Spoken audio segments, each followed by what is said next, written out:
Hello students, good morning everyone. আশা করি সবাই খুব ভালো আছো। আজকে আমরা চলে এসেছি নতুন আরেকটা ভিডিও নিয়ে, এডুকেশন শিক্ষা বিজ্ঞান নিয়ে, ক্লাস 12 এর দ্বাদশ শ্রেণীর। আর আজকে খুবই গুরুত্বপূর্ণ একটা টপিকস নিয়ে আমরা আলোচনা করব। আমি একটা প্রশ্ন সিলেক্ট করেছি বোর্ডে, তোমরা একটু ভালো করে ফলো করো। বুদ্ধির সংজ্ঞা দাও, শিখনে বুদ্ধির বা মানসিক ক্ষমতার ভূমিকা আলোচনা করো। যাহাই বুদ্ধি তাহাকেই বলা হচ্ছে এখানে মানসিক ক্ষমতা। তো আজকে আমরা পুরোটা বুদ্ধিকে নিয়েই কিন্তু আলোচনা করব, অর্থাৎ ইন্টেলিজেন্স, যাকে আমরা ইংলিশে ইন্টেলিজেন্স বলে থাকি। তো প্রথমে আমরা দেখে নেব বুদ্ধির সংজ্ঞা দাও। বুদ্ধির সংজ্ঞা কি দাঁড়াচ্ছে, তার আগে কিছু কনসেপ্ট আমি তোমাদেরকে বলি। বুদ্ধি কাকে বলা হচ্ছে? দেখবে কিছু মানুষ থাকে যারা কোনো সিচুয়েশনে, নতুন কোনো পরিস্থিতিতে দুম করে একটা নিজের মধ্যে পরিবর্তনের এই নতুন পরিবেশে নিজেকে মানিয়ে নিচ্ছে, বা কোনো একটা কঠিন কাজকে খুব সহজভাবে কিন্তু প্রেজেন্টেশন তাদের পক্ষে করা কিন্তু সম্ভব হয়ে উঠছে। তাদেরকে আমরা কি বলি? বুদ্ধিমান ব্যক্তি। কিন্তু যারা খুব সহজ কাজগুলোকেই আস্তে আস্তে আরো জটিল পথে নিয়ে যাচ্ছে বা খুব ইজিলি সলভ করতে পারছে না, তাদেরকে আমরা কি বলি? বুদ্ধিহীন। অ্যাকচুয়ালি বুদ্ধিটা হচ্ছে একটা সম্পূর্ণ মানসিক ক্ষমতা, ম্যান টু ম্যান এটা কিন্তু অবশ্যই ভ্যারি করবে। তো সেই জিনিসটাকে নিয়ে আজকে আমরা আলোচনা করব। আমরা সংজ্ঞা বলে হেডিং করেছি এবং একটা লাইন আমি জাস্ট কয়েকটা লাইন পড়বো এবং পুরোটা আমি ব্যাখ্যা করব। তোমরা অবশ্যই প্রথম থেকে শেষ পর্যন্ত আমার সঙ্গে থাকবে।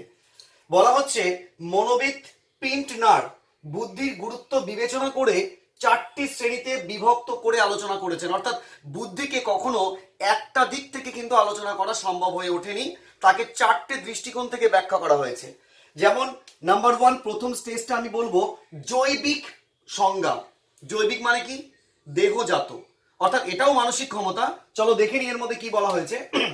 বুদ্ধি হলো উন্নত ধরনের অভিযোজনমূলক প্রতিক্রিয়া করার গুরুত্বপূর্ণ মানসিক ক্ষমতা। বুদ্ধি হলো পরিবর্তনশীল এবং বহুমুখী প্রতিক্রিয়া করার ক্ষমতা। দুটো লাইন এখানে লিখেছি। ফার্স্ট লাইনে একটা গুরুত্বপূর্ণ শব্দ প্রয়োগ করেছি, অভিযোজনমূলক। এর মানেটা কি?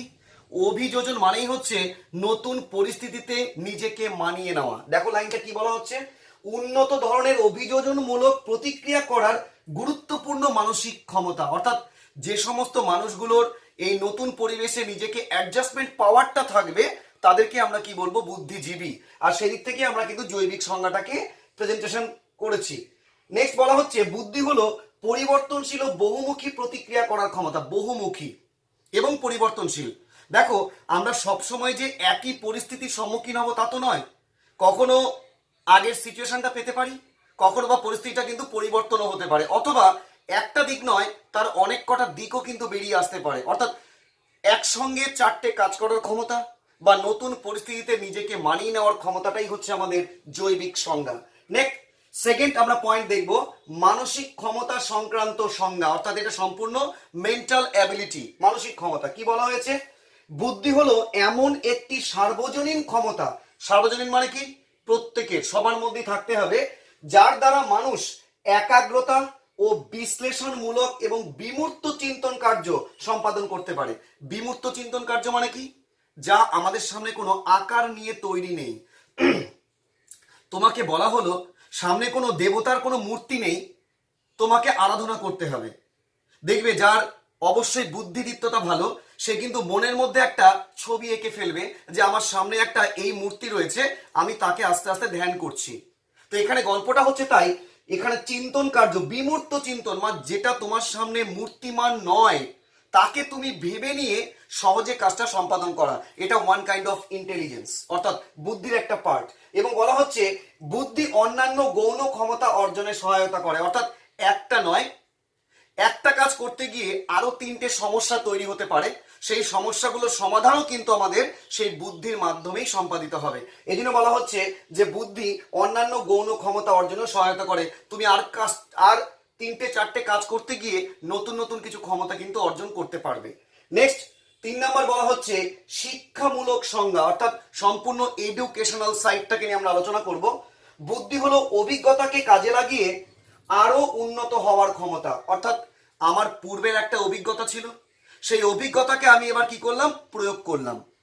আমি কোথাও গিয়ে কোনো কিছু শিখেছিলাম, আমার মনে হলো সেই শেখাটা আজকে আমি অবশ্যই প্রয়োগ করব। যেমন আমি আমার পার্সোনাল কথা বলি, আমি যখন টিউশন পড়তাম তখন আমার টিচার যেভাবে কথা বলতো যে টেকনিক্সে জিনিসগুলোকে শেখাতো আমি কিন্তু রপ্ত করেছি, আজ আমি কিন্তু তোমাদেরকে আবার এই জায়গাতে নিয়ে আসতে পেরেছি, শেখাচ্ছি। তো এই বলা হচ্ছে পূর্বের অভিজ্ঞতাকে কাজে লাগিয়ে উন্নত হওয়ার ক্ষমতা। আমি চাইছি আরো তোমাদেরকে কি করে ভালো করে প্রেজেন্টেশন করা যায়। বলা যায় বুদ্ধি হলো দ্রুত ও সহজে শিখনের ক্ষমতা। একটা কঠিন জিনিসকে অত্যন্ত সহজভাবে শেখার ক্ষমতার নামই হচ্ছে আমাদের বুদ্ধি। দেখো স্টুডেন্টস, পরবর্তী পয়েন্ট 4 নম্বর পয়েন্ট, পরীক্ষামূলক সংজ্ঞা। এটা আমরা ভালো করে দেখে নেব একটু। বুদ্ধি হলো বিভিন্ন কার্যকারিতার মূল্য আরোপিত আচরণ। পরে বোঝাচ্ছি। বুদ্ধি হলো বিভিন্ন বিষয়ের প্রতি আদর্শ প্রতিক্রিয়া করার ক্ষমতা। একটা বিষয়ের প্রতি তুমি কিরকম আচরণ করবে, তুমি কি রকমের প্রতিক্রিয়া দেবে, এটা ডিপেন্ড করবে কিন্তু বুদ্ধিদীপ্ততার উপরে। ওই জন্য লাইনটা বলা হয়েছে বিভিন্ন কার্যকারিতার মূল্য আরোপিত আচরণ। তুমি কতটা শিখেছো, কতটা জেনেছো, তুমি সেই অ্যাজ এ এক্সামিনার, পরীক্ষক সেজে তুমি কতটা তাকে জাস্টিফাই করছো, সেই ক্ষমতাটাই হচ্ছে আমাদের কিন্তু বুদ্ধি। এবং বলা হচ্ছে বিভিন্ন বিষয়ের প্রতি আদর্শ প্রতিক্রিয়া করার ক্ষমতা। পারফেক্ট, তুমি একটা কিছু দেখছো তার পারফেক্ট জাস্টিফিকেশন করার নামই হচ্ছে বুদ্ধি। নেক্সট, এই যে 4 রকমের আমরা বুদ্ধির সংজ্ঞা দিলাম, সামগ্রিকভাবে সার্বজনীন গ্রাহ্য একটা সংজ্ঞা আমরা বলতেই পারি। লাস্টে আমি একটা লাইন লিখেছি, প্যারাগ্রাফ, তোমরা অবশ্যই সেটাকে ভালো করে পড়বে, মুখস্থ করবে এবং লিখবে। পরিশেষে বলা যায় যে সার্বজনীন ক্ষমতার দ্বারা কোনো ব্যক্তি উদ্দেশ্যমুখী কর্ম সম্পাদন করতে পারে। উদ্দেশ্যমুখী অবশ্যই মানে তুমি কি কাজ করতে যাচ্ছ তার একটা পারফেক্ট প্রথমে ডেস্টিনেশন বা উদ্দেশ্য কিন্তু থাকবে।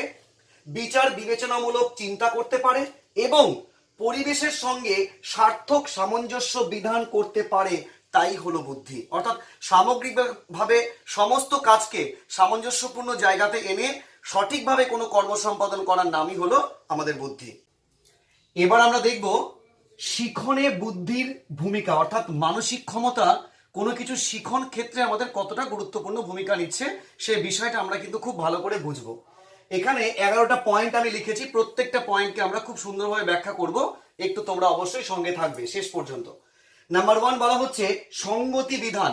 আমি প্রথমেই একটা কথা বলেছিলাম যে পূর্বের অভিজ্ঞতাকে কাজে লাগিয়ে নতুন কোনো পরিস্থিতিকে সঙ্গে নিজেকে সঙ্গতি বিধান করাটাই হচ্ছে একমাত্র বুদ্ধির কাজ। অর্থাৎ বুদ্ধিদীপ্ততার মধ্য দিয়েই আমরা নতুন পরিবেশে নিজেকে কিন্তু সঙ্গতি বিধান করতে পারি। নাম্বার 1 খুব সিম্পল পয়েন্ট, 1 থেকে 2 লাইন, এর বেশি লেখার কোনো প্রয়োজন নেই, তোমরা মূল জায়গাটাকে একটু ভালো করে বুঝে নাও। নাম্বার 2 বলা হচ্ছে সামগ্রিক রূপ উপলব্ধি। তোমার সামনে একটা জিনিসকে আমি বোঝালাম, তুমি সেই জিনিসটাকে কতটা নিতে পেরেছো এটাতে সাহায্য করছে কে বলতো? বুদ্ধি। কারণ একটা জিনিসের সামগ্রিক রূপকে উপলব্ধি হয় একমাত্র বুদ্ধির দ্বারাই, ওই জন্য বলা হচ্ছে সামগ্রিক রূপ উপলব্ধি। নাম্বার 3 বলা হচ্ছে বিমূর্ত চিন্তন। এটাও এর আগের সংজ্ঞাতে আমরা আলোচনা করেছি। বিমূর্ত মানেই যার কোনো মূর্তি আমরা দেখতে পাচ্ছি না, অথচ তার সম্পর্কে আমাদের কিন্তু ভাবতে হচ্ছে বা তার সম্পর্কে কিছু আমাদের বলতে হচ্ছে, চিন্তা করতে হচ্ছে। সেই বিমূর্ত বিষয়ে সম্পর্কে চিন্তা করতে যে শক্তি সাহায্য করে সেই শক্তিটাই হচ্ছে আমাদের বুদ্ধি। 4 নাম্বার বলা হচ্ছে, আচ্ছা আগের পয়েন্টগুলো নিয়ে আরেকটা কথা একটু বলি, বিশেষ করে এটা কিন্তু বলা হচ্ছে শিখনের ভূমিকা। শিখন বলতে শুধুমাত্র কিন্তু পড়াশোনা নয়, আমি যে কোনো কিছু শিখনের ক্ষেত্রে এই বুদ্ধিটাকে কিন্তু অবশ্যই প্রয়োগ করতে পারি, যে কোনো কিছু শেখা, শুধু এডুকেশন পারপাসই কিন্তু নয়। 4 নাম্বার বলা হচ্ছে মানসিক প্রতিক্রিয়ার উন্নততর ব্যবহার। মানসিক প্রতিক্রিয়ার উন্নততর ব্যবহার। দেখবে লাইনটার মধ্য দিয়ে একটা জিনিস উজ্জ্বল রয়েছে, পৃথিবীতে প্রত্যেকটা মানুষ কিন্তু কিছু না কিছু ক্ষমতা নিয়ে জন্মায়। যেমন কেউ লিখতে ভালোবাসে, কেউ বা হয়তো আর্ট করতে ভালোবাসে, কেউ বা গান করতে ভালোবাসে। এই যে এক একটা পার্সোনাল ক্ষমতা, সেই ক্ষমতাগুলোর সঠিক জায়গায় সঠিক ব্যবহার, সেই ব্যবহারের ক্ষেত্রে সাহায্য করছে কিন্তু বুদ্ধি। তোমার যদি বুদ্ধি না থাকে তুমি কিন্তু কাজ করতে পারবে না, যে আমি এত বড় একটা ক্ষমতার অধিকারী অথচ তাকে আমি সঠিক জায়গায় কিন্তু প্রয়োগ করতে পারছি না। এই সঠিক প্লেসমেন্টটা দিতে সাহায্য করবে একমাত্র ইন্টেলিজেন্স অর্থাৎ বুদ্ধি। এই জন্য বলা হচ্ছে মানসিক প্রতিক্রিয়ার উন্নততর ব্যবহার। নেক্সট 5 নম্বর বলা হচ্ছে উদ্দেশ্য সাধন। খুবই সিম্পল পয়েন্ট, যে কোনো কাজ করতে গেলে আমাদের প্রত্যেকটা কাজের একটা না একটা কিন্তু উদ্দেশ্য রয়েছে। এই যে আমি তোমাদেরকে পড়াচ্ছি, এরও কিন্তু একটা উদ্দেশ্য রয়েছে যে তোমরা যত দেখবে তোমাদের যেমন লাভ হবে, সঙ্গে কিন্তু আমিও চাইবো যাতে আমার চ্যানেলটা আরো বেশি গ্রো করে, তোমরা আরো অনেকে আমার চ্যানেলটাকে সাবস্ক্রাইব করো এবং আমি একটা বড় ইউটিউবার হতে চাই। আমার কিন্তু একটা উদ্দেশ্য রয়েছে। সেম অ্যাজ বলা হচ্ছে এই উদ্দেশ্যটাকে কি করে আমরা কাজে লাগাবো? আমাদের বুদ্ধি দিয়ে। এই যে আমি ঘরে বসে একটা ভিডিও বানিয়ে তোমাদেরকে ছাড়ছি, এটা কিন্তু ওয়ান কাইন্ড অফ ইন্টেলিজেন্স। এই বুদ্ধিটাকে বলা হচ্ছে যে উদ্দেশ্য সাধন, যে কোনো কাজের উদ্দেশ্য সাধন করতে সাহায্য করে আমাদের ইন্টেলিজেন্স বা বুদ্ধি। নেক্সট 6 নম্বর বলা হচ্ছে মানসিক প্রতিক্রিয়ার মধ্যে সমন্বয়। প্রত্যেকটা মানসিক প্রতিক্রিয়ার মধ্যে সমন্বয়। তুমি একটা কাজ করতে গেলে তার সঙ্গে রিলেটেড আরো 3টে কাজ তোমাকে কিন্তু করতে হতেই পারে। যেমন খুব ইজিলি তুমি একটা কাজ করতে যাচ্ছ, 3টে সমস্যা তোমার সামনে এসে হাজির হলো, তখন সেই সমস্যাগুলোকে সমাধান করার জন্য তোমার যে শক্তিটা কাজে লাগবে সেটা হচ্ছে বুদ্ধি। তুমি এখান থেকে বাসে উঠে তুমি তোমার বাড়িতে যাবে, কোনো একটা জায়গায় তুমি যাবে, রাস্তাঘাটে কোনো একটা বিপদ দেখা দিল, তুমি বাস চেঞ্জ করে অন্য গাড়িতে করে তুমি চলে যাবে, এটাও তোমার কিন্তু বুদ্ধি তোমাকে সাহায্য করছে। অর্থাৎ মানসিক প্রতিক্রিয়ার মধ্যে সমন্বয়, বিভিন্ন কাজের মধ্যে একটা কাজ করতে গিয়ে আরো 3টে আসতে পারে। দ্রুত কর্ম সম্পাদন, একটা কাজকে অল্প সময়ের মধ্যে সূক্ষ্মভাবে সঠিকভাবে সম্পাদন করতে গেলে আমাদের বুদ্ধি কিন্তু কাজে লাগবে। দেখবে একটা কাজ, সিম্পল একটা কাজ একটা মানুষ 10 মিনিট ধরে করছে, আবার সেম কাজ অন্য একটা মানুষ 6 মিনিটে শেষ করে দিচ্ছে। কি করে? 6 মিনিটে যে শেষ করছে অবশ্যই সে কিন্তু আগে পুরো ছক এঁকে নিয়েছে যে কাজটাকে যদি আমি এইভাবে করি আমার সময়টা কিন্তু অনেকটাই কমে আসবে। এটা কে সাহায্য করলো? এটা হচ্ছে বুদ্ধি। নেক্সট বলা হচ্ছে ভাষা শিক্ষা। এটা তো একদম খুবই খুবই দারুণ একটা পয়েন্ট। বর্তমান দিনে আমাদের বিভিন্ন মানুষের মধ্যে এইটার কিন্তু বিশাল সমস্যা রয়েছে। সেটা কি? কোন সিচুয়েশনে কোন মানুষের সঙ্গে কিভাবে কথা বলতে হবে, এই শিক্ষা, এই ভাষা বোধটা আমাদের মধ্যে কিন্তু নেই। আমরা অনেক সময় বড়দের মাঝখানে গিয়ে ছোট হয়েও একটা অদ্ভুত ধরনের কিন্তু বাক্য প্রয়োগ করি। এটা কিন্তু বুদ্ধিদীপ্ততার পরিচয় নয়। যে বুদ্ধিমান বা যে বুদ্ধিমতী সে কিন্তু আগে সিচুয়েশনটা বুঝবে যে আমার এখানে গিয়ে কিন্তু কথা বলার মতো পরিস্থিতি নেই, এবং নতুন নতুন কিছু ভাষা আমরা কিন্তু অর্জন করব একমাত্র বুদ্ধির মধ্য দিয়ে। নেক্সট বলা হচ্ছে সৃজন ক্ষমতার বিকাশ। সৃজন মানে কি? সৃষ্টিশীল, নতুন কোনো জিনিসকে সৃষ্টি করা। আজকে যার বুদ্ধি রয়েছে সে সেই বুদ্ধিকে কাজে লাগিয়ে একটা থেকে আরো দুটো, দুটো থেকে আরো 5টা নতুন নতুন জিনিসকে সে কিন্তু আরো তৈরি করতে সক্ষম হবে এবং হচ্ছেও। তোমার নেক্সট পয়েন্ট বলা হচ্ছে 10 নাম্বার কঠিন ও জটিল সমস্যার সমাধান। Very very simple line. যদি তুমি একবার বুদ্ধিদীপ্ততা অর্জন করে ফেলো বা বিভিন্ন কাজকে তুমি যদি অনেক সহজ বলে মনে করে নাও, তোমার কঠিনকেও কিন্তু অত্যন্ত সহজ বলে মনে হবে। এবং বলা হচ্ছে কঠিন ও জটিল সমস্যার সমাধান। তোমার সামনে কোনো সমস্যাই কিন্তু আর সমস্যা হয়ে থাকবে না যদি তুমি বুদ্ধিটাকে কাজে লাগাও। আমরা অনেকে অনেক বিপদের সম্মুখীন হই, একমাত্র আমাদের সেই বিপদ থেকে রক্ষা করে অবশ্যই ভগবান তো রয়েছে, তার সঙ্গে হচ্ছে নিজের ব্রেন পাওয়ার, নিজের বুদ্ধি, এটাকে কাজে লাগাতে হবে। নেক্সট এন্ড লাস্ট পয়েন্ট আজকে শিখন সঞ্চালন। এটা কি পয়েন্ট? বলা হচ্ছে আমি একটা কিছু আজকে শিখলাম, কালকে আবার কিন্তু টিউশনে গিয়ে আরেকটা জিনিস শিখবো। টিউশন মাস্টার দেখবে বলবে যে আগের দিন যেটা শিখিয়েছিলাম তার সঙ্গে এটা কিন্তু রিলেটেড। অর্থাৎ তুমি যদি আগের দিন ভালো করে শিখে থাকো সেই শিখনটা পরের দিনে কিন্তু সঞ্চালিত হচ্ছে। অর্থাৎ পরের দিন বিষয়টাতে তোমাকে খুব ভালোভাবে বুঝতে কিন্তু সাহায্য করছে আগের দিনের শিক্ষাটা। এই যে আগের দিনের শিক্ষাটা পরের দিনের সঙ্গে সঞ্চালিত হয়ে গেল, এই ফাংশনটাকে আমরা বলবো শিখন সঞ্চালন। তাহলে স্টুডেন্টস তোমরা ভালো করে বুঝতে পেরেছো আশা করি, যে পুরো আমরা কিন্তু 11খানা পয়েন্ট আলোচনা করলাম। আজকের পার্ট আমাদের এই পর্যন্তই। এডুকেশন পারপাস নিয়ে যেটা আমরা আলোচনা করলাম, এক্ষেত্রে আর একটা কথা একটু বলবো। আমি গতকাল কি তার আগের দিন একটা ভিডিও পোস্ট করেছি, এটা অবশ্যই বর্তমান সিচুয়েশনকে নিয়ে, যে আমরা বিভিন্ন কোভিড-19 বা করোনা ভাইরাস জনিত কারণে বিভিন্ন রকম সমস্যার সম্মুখীন, এটাকে নিয়ে একটা ভিডিও পোস্ট করেছি এবং শিক্ষামূলক, অবশ্যই এডুকেশনাল পারপাস।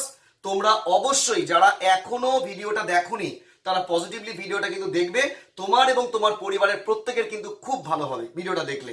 আরেকটা কথা, যারা নতুন দেখছো আমাকে, যারা এখনো সাবস্ক্রাইব করোনি চ্যানেলটাকে, অতি দ্রুত সাবস্ক্রাইবটা করে ফেলো আর পাশে থাকা বেল বাটনটা কিন্তু ক্লিক করতে ভুলবে না, যাতে অল নোটিফিকেশনটা অন হয় এবং তোমার কাছে সবার আগে ভিডিওটা পৌঁছে যায়। খুব ভালো থেকো, সুস্থ থেকো।